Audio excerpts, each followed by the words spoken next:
Welcome to Learners Math TV. We are now going to learn how to solve problems involving radical equation. So in this problem, if Mike is standing 6 feet away from the base of his house windows, so si Mike daw ay nakatayo, okay, naglagay tayo ng diagram dyan, ano? Si Mike ay nakatayo 6 feet away. So, yung corner na nandoon sa triangle na yan, yun yung kinaroroonan ni Mike. No? Then, that is 6 feet away. And then, 8 feet yung height ng window above the ground. In that problem, ang pinoproblema dyan ni Mike is gaano kahaba yung hagdanang ilalagay niya to reach the window para maakyat niya yung bintana. Ano? Gaano ba yun kahaba? So, nandyan, nakikita naman natin sa diagram. So, making diagram is very important for you to analyze what you are going to do to solve the problem. So, ginawa natin dyan, yung length ng ladder is we just let x, di ba?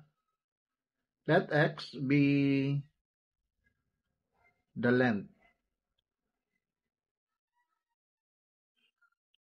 of the ladder. Ayan. So, we just let x be the length of the ladder according dyan sa ating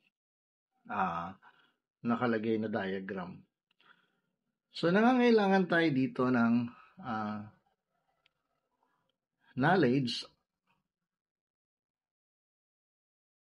about what we so-called the Pythagorean.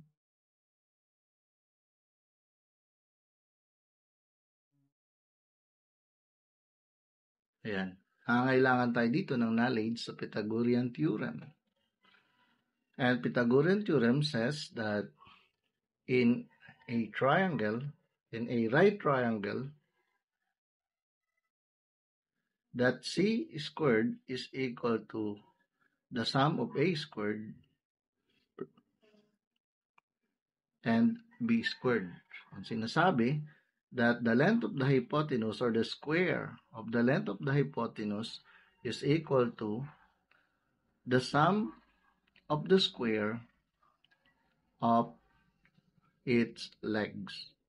So, a squared plus b squared. Yan ang sinasabi sa Pythagorean theorem. So, since in this problem, ang kailangan natin dyan is to know the length of the ladder, which is the hypotenuse of that triangle based on our diagram. Siya yung hypotenuse. So, mangyayari dyan, if that is x, so our equation is x squared. So, ito na yung ating magiging pinaka-solution. Okay? X squared is equal to 6 squared plus 8 squared. So, that is the A and B, the legs of the right triangle according to our diagram. Siyempre, right triangle yan because we are dealing with height. Di ba? Meron dyan nakalagay yung height. Siyempre, ang height, hindi naman yan pwedeng diagonal. So, ibig sabihin, from the ground, that is a straight line. Di ba? Perpendicular yan sa ground. Kaya it forms a 90 degrees. So, basically, alam natin yan na yan ay 90 degrees or right triangle. Okay? So, ito na yung ating pinaka-solution. Equation, I mean. So, let us continue solving this. So, it means that x squared is equal to 6 squared is 36, and then 8 squared is 64. Then, x squared is equal to 36 plus 64 is equal to 100. So, if we are going to extract the square root, both sides of the equation, diba? This would be x squared then 1/2, right? And then, ang square root naman ng 100 is 10. So, this means, ano mangyayari? That is, 2 times 1/2 is equal to 2/2, so that is x. So, the final answer is x is equal to 10. So, therefore, that x, since that x is the length of our ladder, so it is 8 feet, 10 feet, I mean. So, the answer for our problem is kung gaano ba kahaba yung pinoproblema ni Mike, gaano kahabang hagdanan yung kailangan niyang gamitin. So, ito yung length ng ladder na kailangan niyang gamitin para maabot yung bintana ng kanyang bahay.